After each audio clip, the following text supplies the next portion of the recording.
Indian premier league 2025 season అద్భుతంగా కొనసాగుతోంది. తొలి మ్యాచ్లోనే defending champion Kolkata knight riders కు రాయల్ ఛాలెంజర్స్ బెంగళూరు షాక్ ఇచ్చిన సంగతి తెలిసిందే. ఈడెన్ గార్డెన్స్ వేదికగా జరిగిన మ్యాచ్ సందర్భంగా విరాట్ కోహ్లీ భద్రతపై అభిమానుల్లో ఆందోళన నెలకొంది. దీనికి కారణం ఓ అభిమాని మైదానంలోకి దూసుకెళ్లి కోహ్లీని ఆలింగనం చేసుకునేందుకు ప్రయత్నించాడు.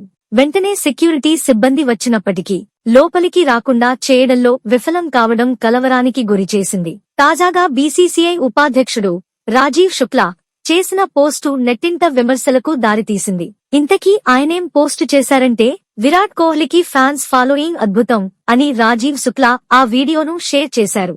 దీంతో క్రికెట్ అభిమానులు తమ కామెంట్లకు పదును పెట్టారు.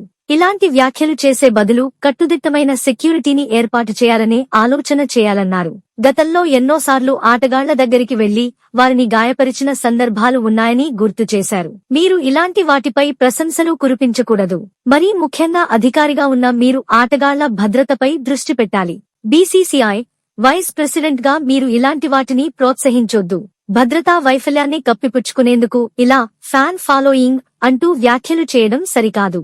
ఎవరైనా ప్లేయర్తో తప్పుగా ప్రవర్తిస్తే దానికి బాధ్యులు ఎవరు? భద్రతా ఏర్పాట్లను మెరుగుపర్చేందుకు ప్రయత్నించండి. ఇప్పుడు ఫ్యాన్ ఫాలోయింగ్ అంటారు. అదే ముసుగులో దుండగులు వచ్చి ప్లేయర్లపై దాడి చేస్తే ఏం చేస్తారు? ముందు ఇలాంటి వాటిని ప్రోత్సహించడం ఆపండి. కానీ ఆట జరుగుతున్నప్పుడు ఏదైనా అనుకోని సంఘటన ఎదురైతే పరిస్థితేంటి?